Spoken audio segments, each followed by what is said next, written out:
नमस्कार, स्वागत है आपका आज की खबर में। मैं हूं आपके साथ विशाल पंडित और आप देख रहे हैं हमारा खास कार्यक्रम गेम प्लान, जिसमें हम बात करेंगे आज आईपीएल में होने वाले केकेआर और एलएसजी की। आपको बता दें केकेआर अपने बहुत खराब फॉर्म से जूझ रही है, लेकिन उनके घरेलू मैदान में उनको अपनी पहली जीत का इंतजार है। वहीं एलएसजी के खिलाफ केकेआर के रिकॉर्ड को देखते हुए यह आसान नहीं होने वाला है। केकेआर ने सीजन में अब तक 3 मैच खेले हैं। टीम में अपने पहले 2 मैचों में मुंबई और इंडियंस और सनराइजर्स हैदराबाद के खिलाफ हार का सामना करना पड़ा था। पंजाब किंग्स के खिलाफ तीसरा मुकाबला बारिश की वजह से रद्द हो गया था। इस कारण टीम को 1 अंक मिले। हालांकि इस मैच में भी केकेआर की स्थिति ठीक नहीं थी। पॉइंट्स टेबल में केकेआर 9वें नंबर पर है। इसमें सुधार के लिए टीम को गुरुवार को ईडन गार्डन्स में लखनऊ सुपर जायंट्स के खिलाफ जो आज मैच होना है उसमें जीत दर्ज करनी होगी। केकेआर के लिए एलएसजी के खिलाफ मुकाबला अभी आसान नहीं रहा है। अगर हेड टू हेड मैचों पर गौर करें तो एलएसजी और केकेआर के बीच अब तक 6 मुकाबले खेले गए हैं। एलएसजी का पलड़ा इस दौरान भारी रहा है। एलएसजी ने 4 मैच जीते हैं, जबकि केकेआर को महज 2 मैचों में जीत मिली है। आईपीएल 2025 की अगर बात करें, दोनों टीमों के बीच एक ही मुकाबला खेला गया था, जिसमें एलएसजी 4 रन से विजयी रही थी। एलएसजी के आईपीएल 2026 में प्रदर्शन पर नजर डालें तो 2 मैचों में 1 जीत और 1 हार के साथ टीम अंक तालिका में 7वें स्थान पर है। एलएसजी ने अपना पिछला मैच सनराइजर्स हैदराबाद के खिलाफ उसके घर में जीता था। इस मैच में एलएसजी की गेंदबाजी खतरनाक दिखी थी, खासकर तेज गेंदबाज ने मोहम्मद शमी और प्रिंस यादव ने हैदराबाद की बल्लेबाजी तहस नहस कर दी थी। वहीं बल्लेबाजी में कप्तान ऋषभ पंत लंबे समय बाद लय में दिखे और टीम की जीत में उनकी नाबाद और 68 रन की पारी का योगदान बहुत अहम माना गया। केकेआर टीम में संतुलन और कई बड़े खिलाड़ियों की इंजरी से जूझ रही है। ऐसे में अपने घर में भी केकेआर के इन फॉर्म एलएसजी के खिलाफ जीत हासिल करना आसान नहीं होने वाला है। अजिंक्य रहाणे की कप्तानी वाली केकेआर को बेहतर रणनीति और टीम के संयोजन के साथ उतरना होगा। लेकिन सबसे बड़ी बात है, जिस संयोजन की हम बात कर रहे हैं, क्या केकेआर में वो मिल रहा है? अभिषेक नायर इस टीम के मेंटोर हैं और अजिंक्य रहाणे दोनों बहुत अच्छे दोस्त हैं। हम अब तक देखते आए हैं कि बड़ा अच्छा एटमॉस्फेयर इस टीम का रहा भी है, बहुत अच्छी फ्रेंचाइजी भी है। लेकिन जब आप परफॉर्म नहीं करते हैं, मुझे लगभग वो दिनेश कार्तिक या जॉन बुकैनन का दौर याद आ रहा है केकेआर का, जब हर मैच में नए कप्तान होते थे और हर बार एक नई चीज होती थी। लेकिन एक बार जो प्रेडिक्ट 11 है हम लोगों की, एक बार उस पर भी चर्चा करेंगे कि प्रेडिक्ट 11 कैसी होने वाली है। दोनों टीमें जो हम लोगों ने प्रेडिक्ट 11 बनाई है, जरा वो देख लेते हैं। तो सबसे पहले कोलकाता टीम की हम बात करेंगे तो वहां पर हमें अजिंक्य रहाणे कप्तान, फिन एलन, अंकुश रघुवंशी, कैमरून ग्रीन, रिंकू सिंह, रमनदीप सिंह, अनुकुल रॉय, नवदीप सैनी, वैभव अरोड़ा, ब्लेसिंग मुजरबानी और इंपैक्ट प्लेयर के तौर पर अगर हम बात करें तो वहां पर कार्तिक त्यागी आपको नजर आने वाले हैं। दूसरी तरफ हम बात करें तो मिशेल मार्श है, एडन मार्कन है, एलएसजी में निकोलस पूरन है। यहां पर एक प्लेयर मैं मिस कर रहा हूं, मुझे लगता है कि आवेश खान की जगह या कोई और प्लेयर, मुझे लगता है आज आपको, मुझे लगता है कि जिस प्लेयर का मैं नाम चूंकि भूल रहा था, मोहसिन खान को मैं भूल रहा हूं। तो एलएसजी में मुझे लगता है मोहसिन खान भी आपको नजर आने वाले हैं, क्योंकि प्रेडिक्ट 11 है। एंड मूवमेंट पर सारी चीजें होती हैं और टॉस पर बहुत कुछ निर्भर होता है। टॉस पे भी होता है कि टॉस अगर हम जीते तो हमारी टीम 11 क्या होगी, प्रेडिक्ट 11 या हम सॉरी इंपैक्ट प्लेयर क्या होगा, टॉस हारते हैं तो हमारा इंपैक्ट प्लेयर कौन होगा। तो ये सब सारी चीजें हैं। तो दोनों टीमों की टीम हमें कुछ इस तरीके की नजर आने वाली है। यहां पर अगर प्लेयरों की बात करें तो अजिंक्य रहाणे से बहुत उम्मीद है और दूसरी तरफ रिंकू सिंह और कैमरून ग्रीन, ये 3 प्लेयर हैं जिनसे बहुत उम्मीद लगाई जा रही है कि भाई ये लोग कुछ करेंगे और ये टीम इस बार अच्छा परफॉर्म करेगी। लगातार हार से 3 मैचों में 1 पॉइंट होना, ये केकेआर को मुझे लगता है इतना ज्यादा शोभा नहीं देता है। वहीं एलएसजी की अगर बात करें तो यहाँ मिशेल मार्श अच्छी फॉर्म में है और अच्छी बात यह है एलएसजी के लिए कि जस्टिन लैंगर ने, मैं उनकी कई प्रेस कॉन्फ्रेंस को सुन चुका हूँ, कई मैचेस मैंने एलएसजी के लिए कवर भी किया एलएसजी को। तो वहां पर एक चीज मैंने देखी है कि ये पूरी टीम आप देख रहे हैं, इसमें कोई भी एक आपको इंजर्ड नहीं दिख रहा होगा, लेकिन इसमें एकदम से खबर आती है ये प्लेयर इंजर्ड हो गया। जब जस्टिन लैंगर से पूछा जाता है कि is any player is injured, तो कहते हैं no, there is no injury in team. ये उनका जवाब होता है हर बार। पिछली बार सीजन में रवि बिश्नोई नहीं थे टीम में, तो हम लोगों ने पूछा भाई रवि बिश्नोई क्यों नहीं खेल रहे हैं, तो कहते हैं उनकी एनर्जी को हम लोग सही जगह इस्तेमाल कर रहे हैं। वो टीम में वो एनर्जी सोर्स है जो टीम को बहुत वकअप करते हैं और टीम का मोरल अप करते हैं। तो उस तरीके की अपनी रणनीति होती है। यहाँ दिग्पेश राठी को टीम में जगह पिछले मैच में मिली थी, अच्छा परफॉर्म किया था। दिग्पेश राठी आज भी खेलते नजर आएंगे और मुझे लगता है यही वो इंपैक्ट प्लेयर होंगे इस बार। दिग्पेश राठी को आप इंपैक्ट प्लेयर के तौर पर जाएंगे और अब्दुल समद, चूंकि अब्दुल समद का जिक्र नहीं हो रहा इस आईपीएल में, बड़ा चिंता का विषय है क्योंकि अब्दुल समद ने सिंगल हैंडेडली जम्मू कश्मीर को एक बल्लेबाजी में रणजी ट्रॉफी जिताई है। 67 साल के इतिहास के बाद पहली बार रणजी ट्रॉफी जिताई है।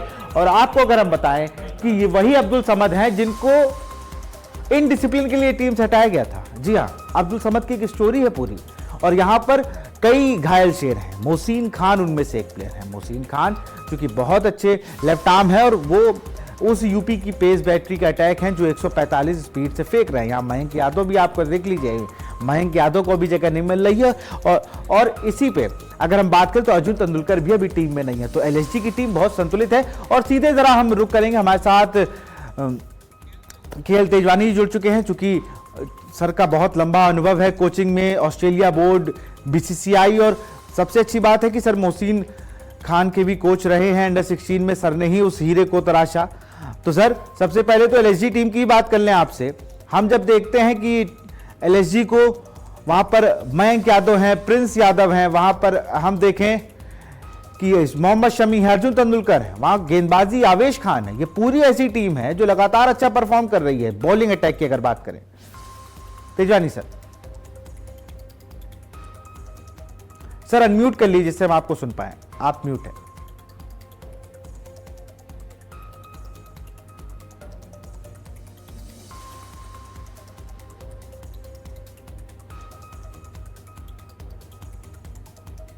सर जब तक जुड़ेंगे आपको बता दें कि अभी अगर बेंच स्ट्रेंथ की बात करें हम एलएसजी की, तो एलएसजी के पास सबसे ज़्यादा मीडियम पेसर्स की जो पेस अटैक है जिसको लीड कर रहा है मोहम्मद शमी। मोहम्मद शमी आपको इस पूरे आईपीएल में कुछ अलग ही करके नहीं, हर बार अपने पहले ओवर में विकेट लेके जा रहे हैं। और जब पहला मैच था एलएसजी का दिल्ली के खिलाफ तो वहां पर तो गोल्डन डक पर आउट किया है उन्होंने केएल राहुल को। और इस तरीके से नहीं कि एक टीम सिर्फ उन पर निर्भर है। यहाँ पर मोहसिन खान बहुत अच्छी गेंदबाजी कर रहे हैं। यहाँ पर हम देखें तो प्रिंस यादव किस तरीके से, चूंकि प्रिंस यादव हरियाणा के रहने वाले हैं, दिल्ली से खेलते हैं, बहुत मेहनत उन्होंने भी की है। और जो उनका जावागल श्रीनाथ से उनका जो कंपैरिजन किया गया एक्शन के मामले में, क्योंकि जावागल श्रीनाथ एक बहुत लेजेंडरी मीडियम पेसर बॉलर थे, बहुत शानदार बॉलर थे वो अपने दौर के, उनसे कंपैरिजन इसलिए किया गया जो शोल्डर प्रिंस यादव मारते हैं। बहुत कम लोग उस एक्शन को देख पा रहे होंगे। तो जिस तरीके से उनका जो शोल्डर आता है वो बहुत कम बॉलरों को आज देखने को मिलता है, क्योंकि जिस तरीके से शोल्डर्स हिट करने वाले बॉलर बहुत कम हो गए। उनमें हम देखते थे मिचेल जॉनसन एक समय पे थे, मैट हेनरी अभी हम देख रहे हैं, लकी फर्गुसन वहां पर हैं, शॉन टेट हुआ करते थे, शोएब अख्तर, और ऐसे तमाम प्लेयर हैं जिन्होंने अपने शोल्डर के दम पर गेंद को बहुत स्पीड देते। तो उनमें से एक नाम प्रिंस यादव भी है। लखनऊ सुपर जायंट्स से वो खेलते हैं। तो मुझे लगता है कि आज की फैक्टर वो भी हो सकते हैं। केकेआर का मैच है, लेकिन सबसे बड़ी बात क्या है ना कि केकेआर और एलएसजी मैच में सबसे बड़ा रोल जो निभाने वाला है, जिसकी चर्चा अभी इधर फिलहाल शुरुआत में नहीं हुई, उसकी चर्चा मैं कर दूं, वो है मौसम। जी हाँ, बंगाल की में जो स्थिति है वो थोड़ी मौसम के हिसाब से देखा जाए तो बारिश हो रही है। और मुझे लगता है अगर बारिश नहीं होती है, पूरे 40 ओवर का गेम होता है, तो कहीं ना कहीं एलएसजी भारी पड़ती नजर आएगी। लेकिन एक सॉफ्ट कॉर्नर होम ग्राउंड चुकी है केकेआर का, केकेआर को सपोर्ट बहुत मिलता है वहां पर। तो मुझे लगता है केकेआर से भी बहुत उम्मीद हम लोगों को रखनी चाहिए, क्योंकि ईडन गार्डन से मैच है, स्प्रिंग फ्रेंडली विकेट देखने को मिलेगा, लेकिन बल्लेबाजी अनुकूल होगी। आप चाहे जितने अच्छे स्पिनर हो, लेकिन यहां पर आपको खूब रन बरसते नजर आएंगे, क्योंकि छोटा ग्राउंड है, बाउंड्रीज छोटी हैं। दूसरी तरफ स्पिनर्स की बात हुई है तो यहां पर आपको सुनील नारायण तो फिट नजर आएंगे, लेकिन वर्ल्ड टी20 में नंबर 1 का गेंदबाज यानी वरुण चक्रवर्ती अभी भी अपने आप को रिकवर नहीं कर पाए हैं, क्योंकि इंजरी हुई थी, तो वो भी टीम से बाहर रहने वाले हैं। वहीं दूसरी ओर कार्तिक त्यागी को इंपैक्ट प्लेयर के तौर पर रखकर अजिंक्य रहाणे चूंकि बॉलर्स के फेवरेट कप्तान माने जाते हैं, तो उसमें कुछ बदलाव करेंगे, क्योंकि लगातार कार्तिक त्यागी भी 140 से 145 की स्पीड से बॉल फेंकते नजर आ रहे हैं। और उनकी जो स्लोअर यॉर्कर है वो कहीं ना कहीं इस पूरे आईपीएल में बहुत फायदा करने वाली है उनको और उनके आगे कैरियर को लेकर। लेकिन दूसरी तरफ एलएसजी की अगर बात करें तो पहले मैच को छोड़ दे, हर मैच में उन्होंने अच्छा परफॉर्म किया है। पहले मैच में चूंकि बहुत ऋषभ पंत ओपन आए, जिसके लिए बहुत सी बातें हुई कि ऋषभ पंत ओपन आए क्यों, जब आपके पास इतना अच्छा पेयर था मिचेल मार्श और एडम मार्करम का। और जैसे ही वो लोग ओपन आने लगे तो आप देखिए किस तरीके से चीजें बदली हैं। और दूसरी चीज दिग्पेश राठी को वहां पर जगह दी गई है। साथ ही साथ पहले मैच में चूंकि विकेट जल्दी गिर गए थे, शाहबाज अहमद को लाया गया था बैटिंग के लिए, लेकिन उस तरीके का कमाल वो कर नहीं पाए, तो दिग्पेश राठी की ओर गई है टीम। अगर इंपैक्ट प्लेयर पहले आप बॉलिंग करते हैं तो दिग्पेश राठी के पास जाएंगे और आप इंपैक्ट प्लेयर में किसी बैट्समैन को डाल सकते हैं। वहीं अगर आप लखनऊ टीम पहले बल्लेबाजी करती है तो उसके साथ प्लस पॉइंट ये रहेगा, किसी एक एक्स्ट्रा बैटर को वो खिला सकती है और उसी के साथ वो किसी एक बॉलर को उस टीम का हिस्सा बना लेगी इंपैक्ट प्लेयर के तौर पर। लेकिन पिच की अगर बात करें तो यहां पर आपको ग्रीन टॉप विकेट दिखता है, लेकिन उस तरीके से वर्क को करता नहीं। थोड़ा बैट्समैन के लिए ईजी होता है खेलना यहां पर। और T20 क्रिकेट को अगर हम देखें, इस पूरे T20 क्रिकेट में आपको हमेशा बैटिंग फ्रेंडली ही पिच देखने को मिलेगी। खेल तेजवानी सर हमारे साथ फिर से जुड़ चुके हैं। सर, LSG टीम की मैं बात कर रहा था, जो पेस अटैक LSG के पास है, मुझे नहीं लगता किसी अन्य टीम के पास है। हाँ, बिल्कुल सही कहा आपने विशाल, और इसमें कोई दो राय नहीं। और सबसे बड़ी चीज आज के मैच में जो मोहम्मद शमी का ये होम ग्राउंड भी है, बंगाल से यहीं खेले उन्होंने, अपना जीवन क्रिकेट का पदार्पण यहीं से किया उन्होंने। और जो उसमें एक चिंता का विषय हो रहा कि दो तो इनको बहुत अच्छे बॉलर हैं जो बहुत ही लय में बॉलिंग कर रहे हैं। मोहम्मद शमी और प्रिंस जो हैं बहुत अच्छी बॉल डाल रहे हैं और दोनों के अंदर विकेट लेने की काबिलियत भी है। जहां तक एक तीसरे गेंदबाज का सवाल है, पहले मैच में मोहसिन खान खेले थे, दूसरे में आवेश खेले थे, और जैसा कि आपने बताया मेरे ख्याल से इनके पास तकरीबन 7-8 जो फास्ट बॉलर बाहर बैठे हुए हैं, जो कि बहुत ही अच्छे उसमें हैं, जिनको मैं पर्सनली भी जानता हूं। और जो सबसे बड़ी चीज LSG के लिए जो एक चुनौती का है, वो इनके पास एक अच्छे स्पिनर की कमी है जो इनके पास नहीं है। सरप्राइजिंगली जो श्रीलंकन है वेसेंदु, वो किस रिस्ट्रिक्शन में, मेरे ख्याल से जो 4 ओवरसीज प्लेयर हैं उसके चलते हुए उनको अभी तक मौका नहीं मिला। वो भी एक अच्छे वर्ल्ड क्लास लेग स्पिनर हैं। तो मेरे हिसाब से जो LSG का इस मैच में ओवरऑल जो आप कह सकते हैं कि उनका पल्ला भारी है। बल्लेबाजी क्रम भी उनका काफी अच्छा है और सबसे बड़ी चीज, एक उन्होंने जीत की शुरुआत कर दी है, 2 मैचों में 1 मैच जीत चुके हैं वो तो। और एक मध्यम क्रम का बल्लेबाज भी उनके पास अच्छे हैं, आयुष बदूनी भी हैं, और देखना होगा कि अब उनको कब मौका मिलता है पूरा। जी बिल्कुल। सर, KKR के लिए जरा बात की जाए तो यहाँ फिन एलन है, बड़े बड़े नाम है। अजिंक्य रहाणे हैं, फिन एलन की अगर बात करें, वहां पर अजिंक्य रहाणे हमें दिखते हैं, तो उस तरीके से परफॉर्म नहीं कर पा। रिंकू सिंह है, वाइस कैप्टन बनाए गए। मैं लगातार ये कहता आ रहा हूं, और अभी मैं सौरभ गांगुली जो कि बंगाल क्रिकेट एसोसिएशन के अध्यक्ष भी हैं और पूर्व कप्तान हैं और बहुत लंबा अनुभव है उनको भारतीय क्रिकेट का, उन्होंने जो बात कही कि मेरी रिक्वेस्ट है अजिंक्य रहाणे से कि रिंकू सिंह को आप टॉप ऑर्डर में खिलाइए, यानी नंबर 2, 3 या पे खिलाइए, तो आपको बहुत ज्यादा अपनी टीम को सपोर्ट मिलेगा। और वो किसी भी टीम के लिए, ये भारतीय टीम के लिए भी उन्होंने बात कही कि रिंकू सिंह को आप अगर डाउन ऊपर करते हैं ना, तो आप ही को फायदा मिलेगा, वो आपको बहुत रन बना के देंगे, उनको बहुत कैपेबल है। ये रिंकू सिंह के लिए कहा। देखिए, पिछले मैच में तो कैरेन से जो सेकंड मैच था उसमें काफी ऊपर बैटिंग करने आए भी थे वो, और सच पूछे तो जो रिंकू सिंह की एक शुरुआत हुई थी एक फिनिशर के रूप में हुई थी, जहां उनका जो उपयोगिता सबसे ज्यादा जानी जाती थी जब वो 16वें-17वें ओवर में आते थे और जिस हिसाब से ताबड़तोड़ बल्लेबाजी करते थे, एक 200, 250, 300 तक का स्ट्राइक रेट करने के अंदर उनके अंदर क्षमता है। अब चूंकि जो नया टीमों का जो भी कॉम्बिनेशन बना है उसके हिसाब से मैं ये कह सकता हूं कि उनका बनता है, आप ठीक कह रहे हैं, नंबर 5वें से तो उनका कम से कम बल्लेबाजी बनता है। और उनको जो सबसे मेन चीज है, वो जब तक खेलते हैं तो स्कोर बोर्ड चलता रहता है, उनके अंदर एक ये काबिलियत है, और वो गेम को थोड़ा आखिरी तक ले जाने वाले प्लेयरों में से आते हैं। जैसे महेंद्र सिंह धोनी होते थे, और आराम से शुरुआत करते थे और उसके बाद धीरे धीरे एक्सलेट करते थे जैसे जैसे टीम को उसकी जरूरत होती है।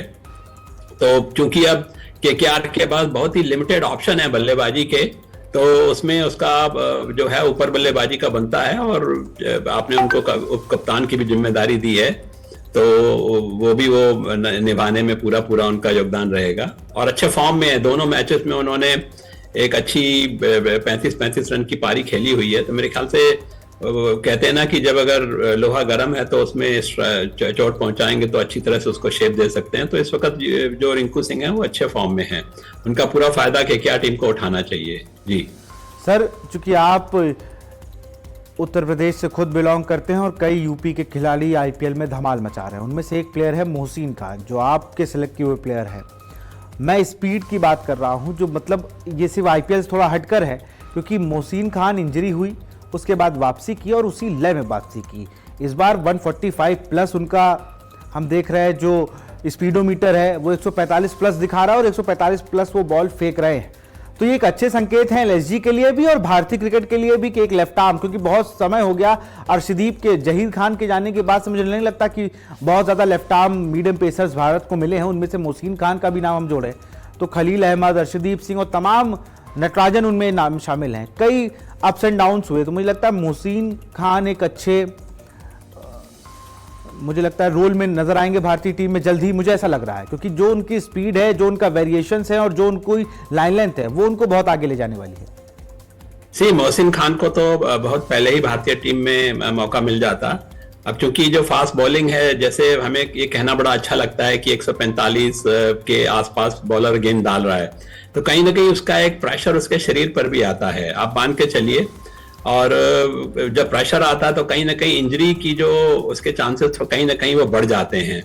तो मोहसिन मेरे ख्याल से अगर ये स्वस्थ बिल्कुल फिट हैं तो उसमें ये टीम के जो एलएसजी के हैं ये काफी इंपॉर्टेंट है। मतलब ये जो 3 फास्ट बॉलर हैं, क्योंकि एलएसजी का जो सबसे मेन है, इनका जो बॉलिंग अटैक है वो फास्ट बॉलर के ही आसपास घूमता है। और उसमें डेफिनेटली मोहम्मद शमी आज की डेट में जो प्रिंस यादव बहुत अच्छी बॉल डाल रहे हैं। तो मोहसिन खान जो मैं समझता हूँ इनके एक तीसरे अच्छे बॉलर हैं, जिनको वो एक 4 ओवर का स्पेल दे के, और उनके अंदर एक सरप्राइज देने की एलिमेंट है। वो शुरू से ही जिस हिसाब से काफी हाई आर्म एक्शन है उसका, और जो जब वो बॉल को पिच पे मारते हैं तो एक अच्छी खासी उसमें एक उनको बाउंस मिलता है। शुरू के ओवर में वो बॉल को मूव कराने में सक्षम है दोनों तरफ, और जिस एंगल से वो बॉल डालते हैं उसको डिफेंड करना आसान नहीं होता है। ऑलमोस्ट वो बैट्समैन के रिब केज पे आती है, और अगर पिच मददगार हो तो काफी वो जबरदस्त बॉलर हैं, और उन्होंने दिखाया भी है पास्ट में कि उनके अंदर क्या काबिलियत है। जैसा कि आपने कहा, ये अच्छा एक सीजन मौका है उनको एक बार भारतीय टीम में अपनी जगह बनाने का। तो मुझे पूरी उम्मीद है इस बार मोहसिन एक नए अवतार अच्छे रूप में आएंगे और कुछ न कुछ करेंगे अपनी टीम के लिए। जी बिल्कुल सर, एक चीज और भी है। अब मैं जरा कप्तानों की बात कर लूं, जिनके रहाणे और ऋषभ पंत दोनों भारतीय खिलाड़ी हैं, दोनों टीम के कप्तान हैं, लेकिन दोनों ही टीमों का परफॉर्मेंस उस तरीके का नहीं हुआ। टीम अच्छी परफॉर्म कर रही है लेकिन मैच नहीं जीतना है, और इस पूरे टूर्नामेंट में आपका रोल बिल्कुल उसी तरीके से होता है कि आप भैया जीतेंगे तभी आपको सब लोग पूछेंगे। हम देख रहे हैं कि केकेआर अच्छा स्कोर बनाने के बाद हार जा रही है, कहीं बॉलिंग में कुछ दिक्कत है, क्योंकि जो उसके टॉप 5 है उनमें ही इंजरीज चल रही हैं। वरुण चक्रवर्ती फॉर्म में नहीं है, अजिंक्य रहाणे उस तरीके से परफॉर्म नहीं कर पा रहे हैं, सुनील नारायण के साथ दिक्कत है, और जब से आंद्रे रसल हटे हैं तो मुझे लगता है मिडिल ऑर्डर में भी वो जगह नहीं बन पा रही है कि जो उस तरीके से आके एक्सीलरेट करे टीम को। नहीं, देखिए ये बात तो तय है कि केकेआर की जो बैटिंग की जो प्रॉब्लम्स हैं वो बनी हुई हैं, उसमें कोई दो राय नहीं है। बल्कि मैं चाहूंगा कि सुनील नारायण जो है, इनका कहीं ना कहीं ऊपर के क्रम के बल्लेबाजों में उसका यूज हो जाए तो बहुत अच्छा रहेगा, क्योंकि वैसे भी इनके पास लिमिटेड ऑप्शन है। ऊपर के कुल 4-5 बैट्समैन हैं इनके पास, Ajinkya Rahane, Phil Allen, Cameron Green और रघुवंशी हैं, रिंकू उसके बाद आ जाते हैं। तो कुल मिला के जो केकेआर की जो बैटिंग है उसकी ये चुनौती बनी रहेगी इनके पास। और जैसा कि आपने बताया, गेंदबाजी में भी जो उनके मेन बॉलर हैं वरुण, उनको अभी तक लय मिली नहीं है, और ये एक बहुत बड़ी चिंता का विषय है। सुनील नारायण अपना काम कर रहे हैं जितना उनसे है, और जो सबसे बड़ी उनके साथ जो दूसरी जो चिंता वाली बात है, वो जो और भी बॉलर हैं उनके बहुत वो रेगुलर नहीं है। कार्तिक त्यागी ने बहुत अच्छी परफॉर्मेंस दिखाई है, एक अच्छी पेस से बॉल डालते हैं वो, पर मेरे ख्याल से कंसिस्टेंट होना सबसे बड़ा एक वो जो होता है बॉलर की पहचान होती है, वो कंसिस्टेंसी है, वो चाहिए, तभी आप टीम के लिए परफॉर्म कर पाएंगे। और जो एक 5 से 6 बॉलरों का एक पूरा टीम होती है, उसमें कम से कम 4 बॉलरों ने तो 4-4 अच्छे ओवर डालने ही डालने हैं, तभी एक टीम के अंदर एक अच्छा संतुलन बनेगा। जी सर, टीम प्रेडिक्शन पर आ जाते हैं सर, क्योंकि अगर मैच होता है, देखिए बारिश बहुत ही की रोल निभाने वाली है इस आईपीएल के पहले फेज में, तो अगर पूरे 40 ओवर का गेम होता है तो टॉस जीतने वाली टीम को क्या करना चाहिए, और आपको क्या लग रहा है क्या स्कोर यहां पर डिफेंडेबल होगा? कलकत्ता में आपने देखा है, हालांकि 200 रन भी बने हैं, 225 रन भी बनाए हैं उन्होंने वहां पर, और वो बना के भी वो स्कोर डिफेंड नहीं कर पाए एक तरीके से। तो अब जैसे उस दिन भी हम लोग डिस्कस कर रहे थे कि अब ये 200 रन का एक ट्रेंड बन गया है और बस उसमें एक देखने वाली जिम्मेदारी होगी कि शुरू के ओवर में आपको जो 6 ओवर होते हैं उसमें आपको विकेट नहीं खोना है, एक या एक से दो से ज्यादा विकेट नहीं खोने हैं। और उसमें आपने अगर एक 60-70 की अच्छी शुरुआत दे दी, जो कि मेरे ख्याल से हर टीम की कोशिश रहती है कि जो पावर प्ले है उसका पूरा अच्छी तरह से यूज करे, तो मैं समझता हूं कि 200 रन तो आपको बनाने ही पड़ेंगे अगर आप बल्लेबाजी पहले करते हैं। और अगर बारिश की वजह से किसी वजह से मैच अगर छोटा होता है तो डेफिनेटली जो टीम टॉस जीतती है वो अपने आप को बाद में खेलना चाहती है, क्योंकि जब कम ओवरों में आपको कोई भी एक लक्ष्य मिलता है, रिवाइज टारगेट मिलता है, तो उसको पाना एक ज्यादा इजी होता है T20 क्रिकेट में बजाय उसके। सो मेरे ख्याल से टॉस जो जीतेगी डेफिनेटली वो यहाँ पे फील्डिंग करना पसंद करेगी। और एक अगर 40 ओवर का मैच है जैसे आप कह रहे हो 20-20 ओवर है, तो मेरे ख्याल से 200 प्लस का जो टारगेट है, कलकत्ता की आउटफील्ड है बहुत तेज है और पिच भी सपोर्टिंग होती है, बैट्समैन अच्छे रन बनाते हैं यहाँ पर, तो मेरे ख्याल से 200 प्लस का स्कोर कम से कम जरूरी है। सर लास्ट सवाल, किस टीम का पलड़ा आज भारी है? केकेआर क्या अपनी पहली जीत का स्वाद चख पाएंगे या एलएसजी लगातार अपनी जो जीत का कारवा है वो स्टार्ट हुआ है पिछले मैच से, तो क्या इस मैच में भी जारी रहेगा? कौन? मेरे ख्याल से मैं एलएसजी को इस मैच में ऊपर रखूंगा और 60-40 एलएसजी और 40 केकेआर, क्योंकि केकेआर ने अभी तक भी कोई जीत भी उनको नहीं मिली है, टीम भी सेटल नहीं हो पा रही है और उनकी अपनी जो फॉर्म की प्रॉब्लम है प्लेयर्स की, तो कुल मिला के जो एलएसजी है, और उसमें जो सबसे एक अच्छी चीज है, ऋषभ पंत ने पिछली मैच में एक अच्छी पारी खेलकर जो एक कप्तान की जिम्मेदारी निभाई है, मेरे ख्याल से वो एक उनको अब ये बात मालूम पड़ गई है कि उनको एक जिम्मेदार भरी पारी खेलनी पड़ेगी। आपको जान के आश्चर्य होगा कि पिछले मैच में उन्होंने 65-70 रन बनाए, उसमें एक भी छक्का नहीं मारा है, तो आप समझ सकते हैं कि वो किस कदर से वो जिम्मेदारी ले रहे हैं। जी बहुत बहुत शुक्रिया सर हमसे जुड़ने के लिए। तो फिलहाल कलकत्ता बनाम लखनऊ के इस मैच में सबकी नजरें जो होंगी वो अजिंक्य रहाणे और ऋषभ पंत पे होंगी कि किस तरीके से आज ये दोनों परफॉर्म करते हैं। ऋषभ पंत ने जो कि पिछले मैच में अच्छा परफॉर्म कर दिया है, केकेआर कप्तान अजिंक्य रहाणे शुरुआत में 2-3 शॉट लगाते हैं लेकिन उसके बाद थोड़ी उनको दिक्कत होती है। अब देखना होगा इन दोनों टीमों पे कौन भारी पड़ता है, लेकिन हमारे क्रिकेट एक्सपर्ट ने एलएसजी का पलड़ा भारी बताया। तो फिलहाल मेरे साथ गेम प्लान में इतना ही। देखते रहिए आज की खबर। नमस्कार।